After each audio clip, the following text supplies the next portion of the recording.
I have a feeling that when it's all said and done, this is going to be a very divisive finale.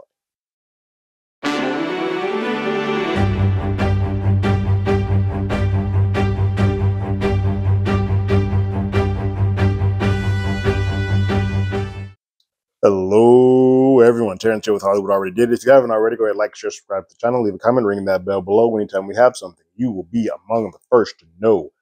10th and final episode of the limited series Shogun is here. It is called A Dream of a Dream.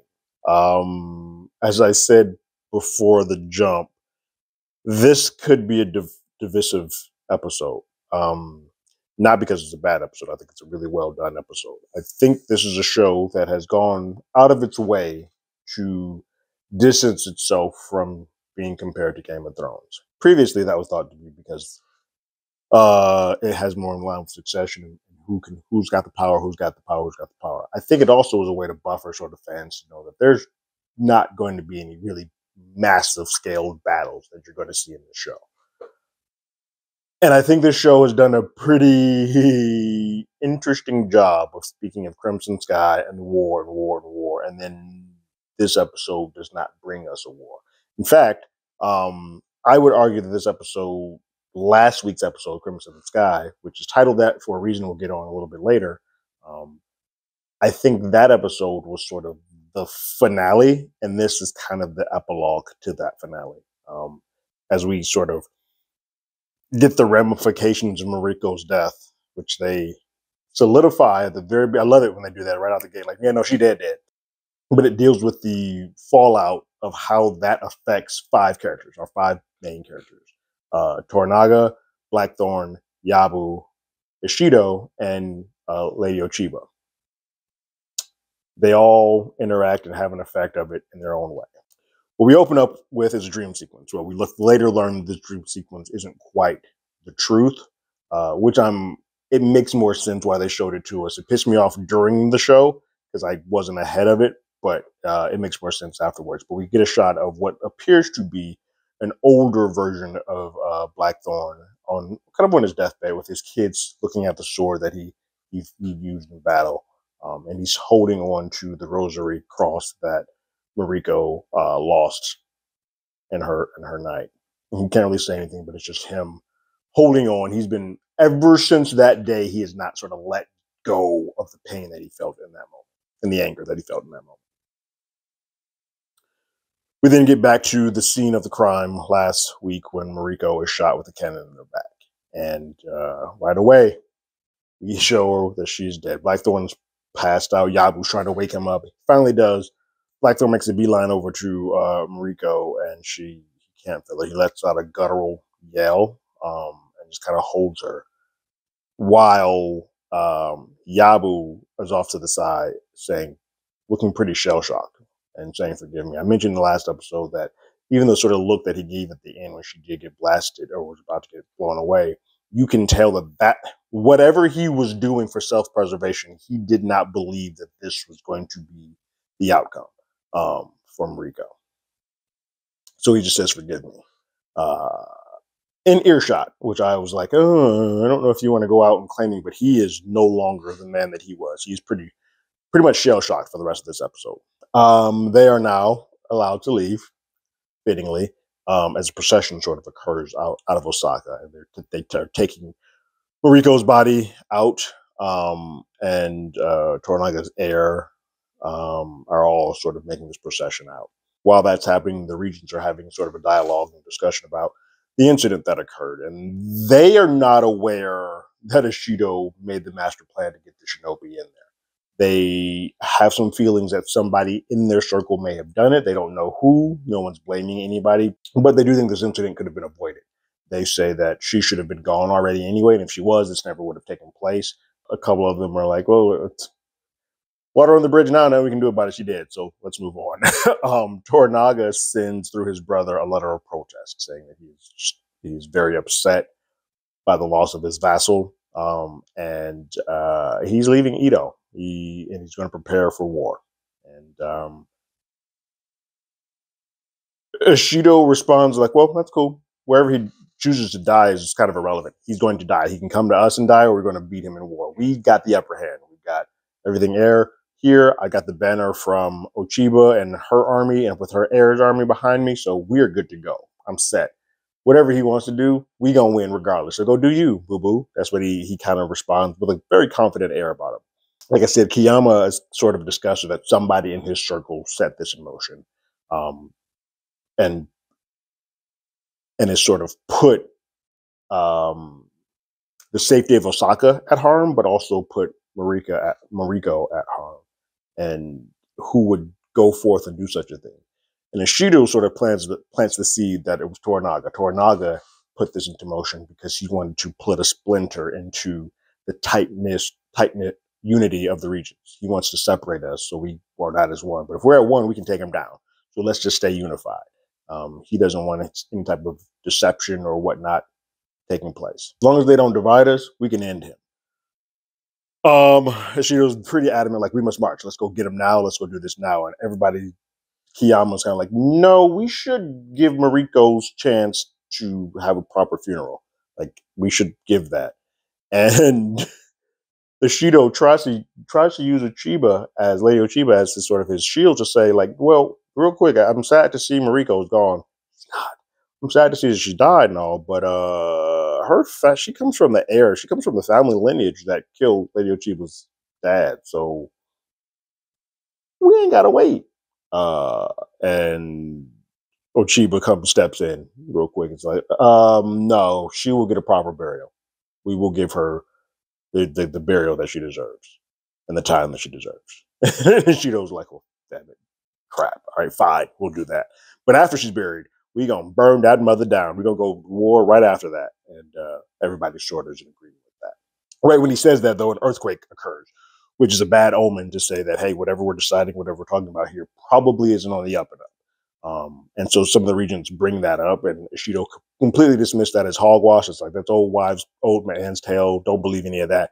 We going to war. We got it. We've won. Don't matter about any of that other BS. We then see Yabu sort of kind of like rocking like Stewie in the Family Guy meme back and forth, looking pretty disheveled. His hearing is going lost. That bomb did have an effect on his hearing, but he's also, in addition to losing his hearing, his soul is starting to leave. Ishido comes to make sure to see if he's okay and says that, hey, whatever you want from this point on, it's yours. And it's at that point that Yabu's going to say, I thought the plan was to capture Mariko. Like, that's what I thought we were doing. I didn't think it would end like this. I didn't think it would end with death. And Ishido was just like, well, hey, look, it's the life that Mariko chose. She put herself in harm's way, and that's sort of what happened. She resisted and she died. But you will be remembered. How about you go get your army and get them set up, and we will meet. In this, also, there's a whole little skirmish at a pool where Yabu kind of just shows further descent into soullessness. He is just not all together there. He's kind of losing his marbles. Blackthorn was in a coma throughout all of this time. So as the body was being taken back, and they actually held a funeral for Mariko, Blackthorn was still in a coma. He finally wakes up and is told to meet Kiyama's men and the priest outside. And they're going to give him his papers to take him to Yabu. In that, they sort of, the priest informs him that everybody's been freed. There are no more hostages set here in Osaka.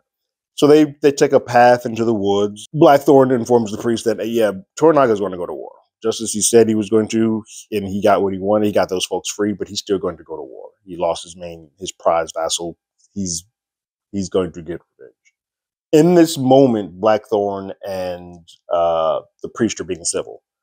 Something that they've never done before, something that just seems kind of out of place. And Blackthorn sort of catches on it, like, we're being civil. And he laughs a bit about it too. And it's at that point that Blackthorn mentions to the priest that, hey, right before she was blown up, I yelled to God. Not your God, not my God, just God in general.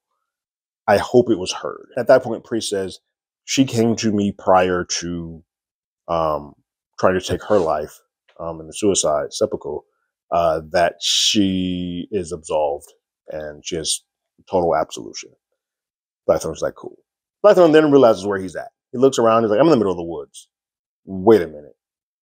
You guys are trying to kill me. Like, that's the plan here, right? And it's at that point the priest says, that was the plan originally. However, that plan has been altered. There has been a new plan made and a new agreement made, and we're going to go with that. You are to leave Osaka alive. They get to the shore where he's about to take off, and it's at that point the priest lets him know, Mariko, he says Maria because that's not what he called her, but Mariko saved your life. She made a deal when she came to see me that if she were to die, that we were to give you safe passage and get you safely out of Osaka. And I am holding up my end of the bargain. That is what we were doing. As he leaves Osaka, Blackthorn begins to sort of tear up and cry, to know that even in her death, she was looking out for the man that she loved. And while he was bad mouthing all of her beliefs and all of those things, she still had the forethought to think, hey, if I am to die, he's going to be in a bad way. There's not going to be anybody here to protect him. But I'm doing this ahead of schedule. And so that just washed over him as he was heading out. We see Lady Ochiba finishing the poem that Mariko had started with, the one that had about the leafless branch. And she goes on, she's talking about uses the line about flowers, or only flowers if they fall, and kind of goes on and put it in a verbiage that only Mariko can do. She's sitting there finishing off basically the poem that Mariko did not get to finish. On the boat, as they're about to approach Izu, Yabu's nuts. He's taking off his clothes. He's like, yo, real quick, Blackthorn, teach me how to dive. Give me your boats. Hell, take me to where are you from? England? Yeah, take me to England. Let's go to England. And in the little bit of dialogue they can get, Blackthorn got enough to understand that, yo, you need to pull yourself together. You've lost your mind. This has done more damage for somebody who was always about self-preservation. This has done more damage to the soul of Yabu than anything else that he could ever have done. And between Blackthorn and Yabu, there's an even greater divide because the person that would sort of translate is no longer there. Yabu's not in a good place anyway, so he's not speaking in the sort of structured way that Blackthorn would be able to understand. So there's just no hope for that. As they begin to dock, though, Blackthorn notices that his ship is underwater and has been destroyed. And as he gets off and dock, he hears that the Christians are the ones who probably came overnight to do so. He sort of puts some stuff together and realizes a couple of things. He realizes at that point that for him to get out and safely make it, the Christians have to sort of take something from him, and that's damaging the boat. So he understands that. Not everybody knows that that's what happens to the boat, or so they say. Wink, wink. Ami claims Yabu swords and weapons as he gets off the boat, and Ami, his nephew, by orders of Toranaga, takes those and has to take Yabu directly to Toranaga. While Blackthorn is of the belief that Christians are the ones who destroyed his boat, Toranaga's not. He is now just murdering people left and right throughout the village to see who the person who was disloyal to Blackthorn and himself. Blackthorn is at the sort of council where Toranaga and Ami are, where Yabu kind of is on his knees and sort of discussing what occurred. Blackthorn can't fully understand what's going on, so he's picking up on words here and there. He, at this point, does not know that Yabu had something to do with it, but after this, he's well aware. Toranaga lets Yabu know that, hey, someone I'm aware of saw you letting people into my quarters. And I received a letter of people saying that they overheard you asking for forgiveness in the moment directly after this. So I have to ask you straight up, real quick, did you have a hand in this? And Yab was like, yeah, I did. Cool. So here's what is going to happen. And it appears that Blackthorn kind of clicked and heard that, oh, this is his fault. Got it. Toranaga says, you forfeited your lands. They all belong to us. You don't have to give them over. They just are. He wants Ami to be the heir. And he's like, you don't have a choice. Oh, I can do whatever the hell I want to with your land, but that's where I'm going. But then he's like, all right, by sundown, you got to go slit your stomach open and kill yourself. So go ahead and do that. And Yahoo was kind of like, yo, can I go buy a bomb? He sort of asked us, can I go the same way that Mariko went? almost as if that's now a way of honor. Like I need to die the way that she died, or put some fish on me and like let them pick away at my flesh. I don't know, but let me choose that. And Torana's like, those are both some solid options, but nah, son, that's not what's gonna happen. Also, I'll be your second. Yabu originally asked for Blackthorn, and he's like, nope, I don't want Blackthorn. I'll do that. It's when we get to it at the very end, it feels like Toranaga wanted to have a conversation with Yabu before taking him out. He doesn't think that Blackthorn would have been able to have that with him. The relationship between Fuji and Blackthorn have been interesting because even though, other than the time where she murdered the old man who removed the pheasant, they have grown to be better friends, and he genuinely does care about her. She kind of cares about him and knows that they're both sort of hurting because they both had an affinity for Mariko. And so they have a bit of a quiet moment where he is starting to understand some of the things that she says, and she's starting to understand that he does know, even without Mariko being present. We see that via her son, his heir, and that Lord Toranaga has received a note from Lady Ochiba, which is the poem, finishing off the poem. There's some other stuff on there, which we learn what that is later, but the rest of the poem that reminds him of Mariko and all of that. It's also important to note, it was a throwaway line, but because Ishido in the last episode said, hey, when Mariko brought up he's mourning his son, he's like, oh, he has other sons, and kind of said it, and Mariko kind of gave this look. And here, the mother of his child says, we're still mourning Nagakado. And the man quickly is like, yeah, I got other sons. So it's just like Ishido, he's pretty much has the same response, like, yeah, I'm cool. I've done more than that. I've got other sons. And it seems like he's more and mourning about Mariko than he was as a kid. Fuji has another sit down with Blackthorn and informs him that she's leaving. She's going off to become a nun. He understands that. He gets the word nun. He's like, okay. He originally was like, he's not doing this to command her, but he's like, I command you not to go. He's like, I'm not your consort anymore. But he wants to do it just because he's lonely. Like if she goes, then he has nobody that he can really communicate with or have a conversation with or just be with and trust, really. Yabu's lied to him. Mariko's gone. Toranaga goes in and out, and he sort of has severed that tie for the most part, right, as of this moment. So he kind of like, I don't want you to go. But he then says, like, you'll be the best nun. Like, he gives her that vote of confidence, like, because she also was hurting, because he sees that she has the remains of her son and her husband, and she's just been enough. And so her next lot in life is to go that way. And he's like, okay, that's what you're going to do. Before you go, can you do me a favor, though? I do need you to give me a stage with Toranaga. I need you to let him know that I'm going to meet you. And if you can help me, I would like to go over some things so that I can have a conversation with him. She agrees. She also tells him that she is saddened, and the reason why she's sort of hesitant to leave is that the village is in pain.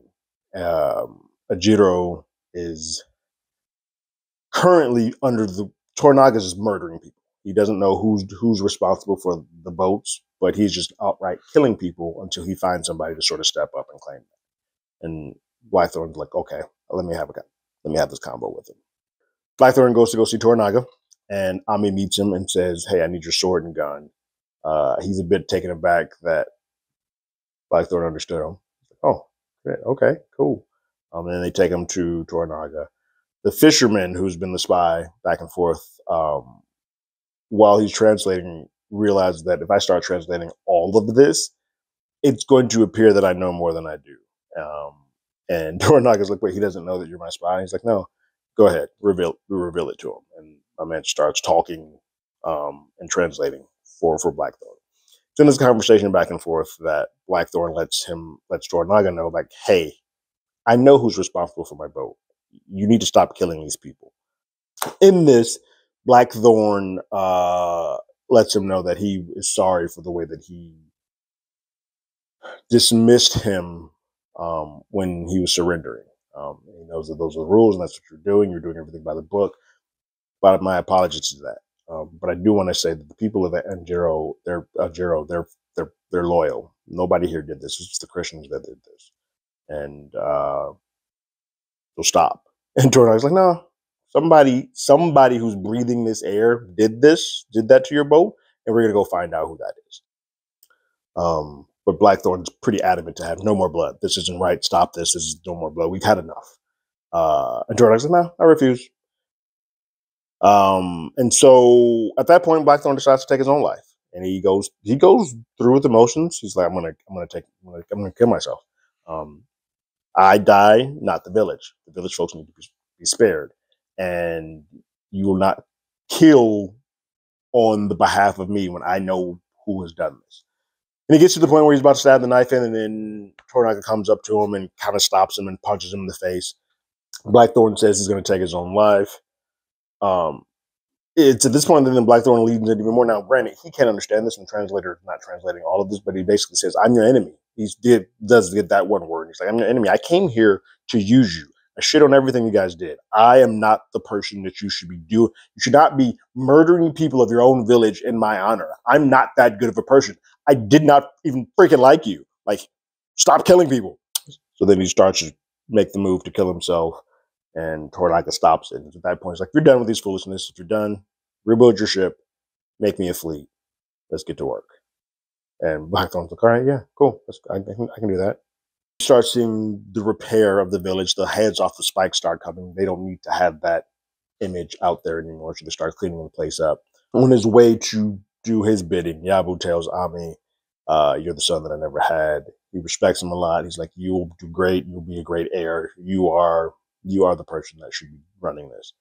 He then gives him a note and says that, like, in my dead body, don't bury it, burn it, don't do any of that. Let the dogs, I think it's the dogs, just leave it be and let it fill the belly of hungry dogs. Pretty expressive. And then he walks up to Tornaga, and this is where this episode gets funky. We've already sort of seen how Yabu responded and how Blackthorn responded, but we didn't really get to the Ochiba and Ishida. We saw how Ishida responded to Mariko's passing. We haven't really gotten to the Tornaga and Ishida part, and this is where that sort of takes place in.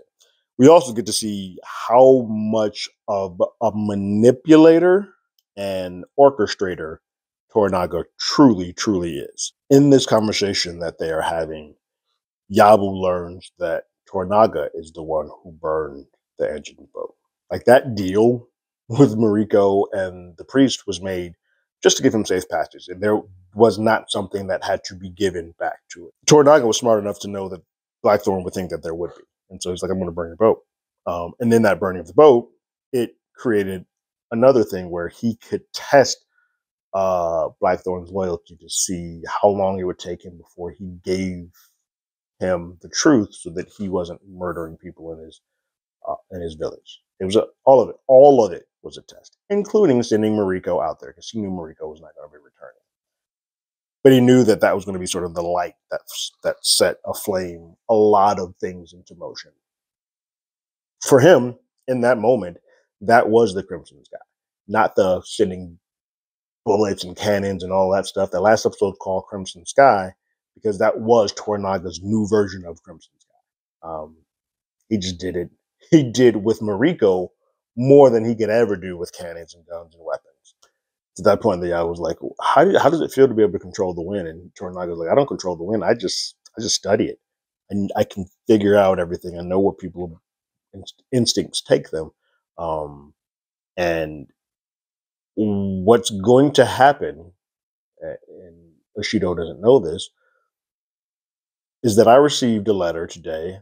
In addition to the poem that Lady Ochibo wrote on there, she also wrote on there that when the time comes and we do go to war, my heir's army will not be showing up to said army.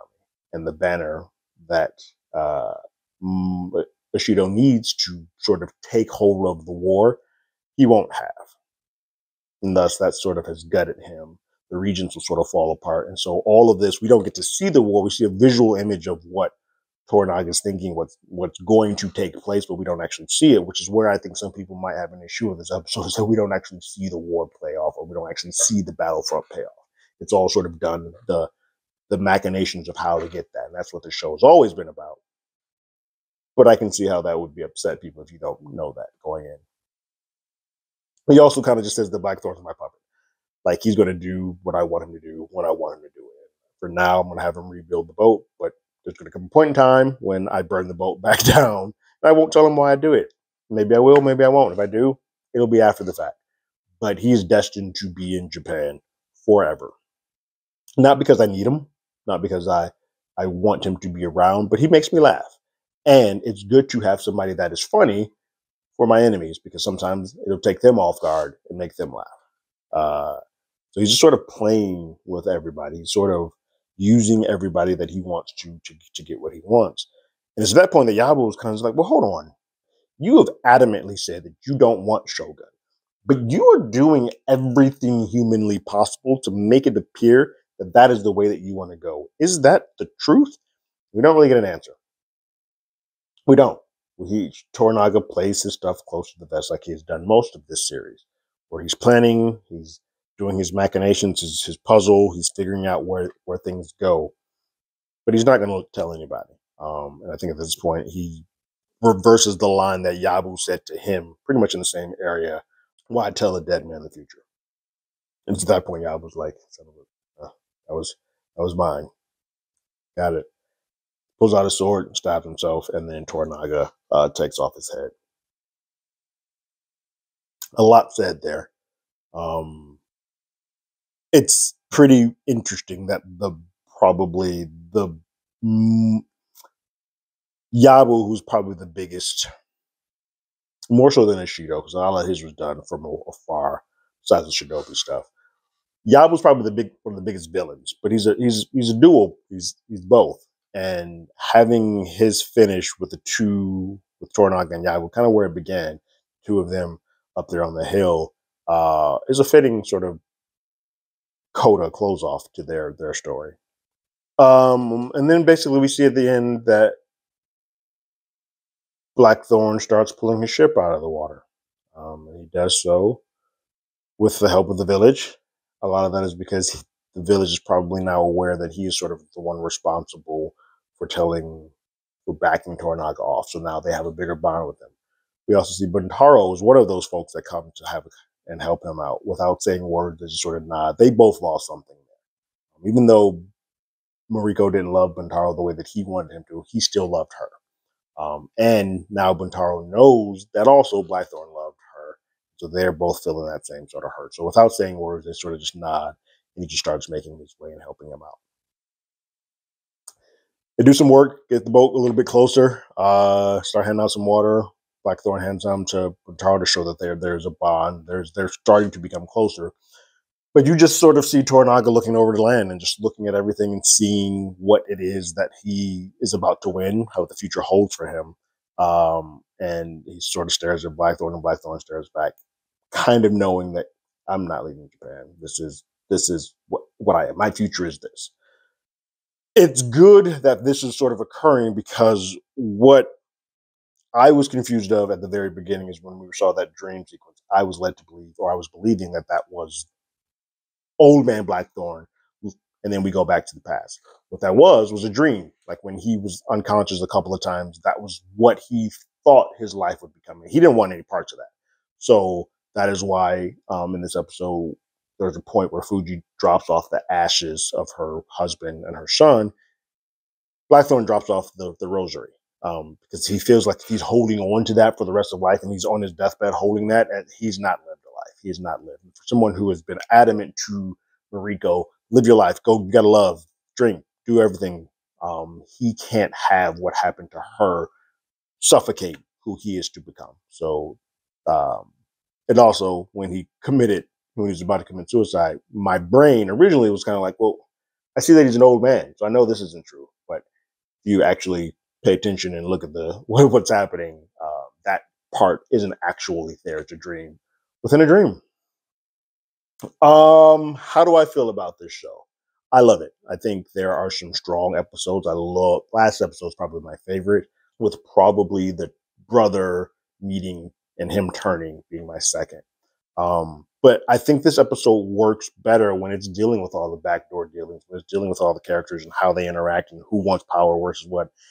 This series does a lot of tell but don't show. We don't have that many more large-scale action sequences. So it is much more akin to something like Succession or House of Cards than it is of Game of Thrones. And I'm okay with that.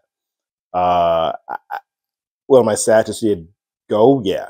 Do I want more seasons? I don't. I think the limited series, when you're called limited series, be just that. Yes, it was a huge, huge draw for FX, but I think FX has enough stuff in the bag that they'll be fine. But I don't. If you were to continue this, you can only do so as an anthology, and I think you sort of get messed up. This had a book, told the story, and I think everybody did what it is they were supposed to do quite well. And it is so far my favorite thing that I've watched this year. And I will probably, when I get a break at the end of the year, like December, I'll probably revisit it all in a row just to kind of make sure that I still feel the same way about it as I do now. But for me, this final episode and the way that they chose to handle everything, sort of an epilogue way instead of building up and having more of a climax, worked for me. Did it work for you? What are your thoughts on this final episode and the season as a whole? Leave your thoughts and comments in the comments below. If you haven't already, you can follow us on Twitter at HollywoodADI. You can hit us up on email at HollywoodAlreadyDidIt@gmail.com. We also have a podcast by the same name that's on Google Podcasts, Spotify, Apple Podcasts, anywhere that plays podcasts. We're there. And like always, I got my ticket. You got yours.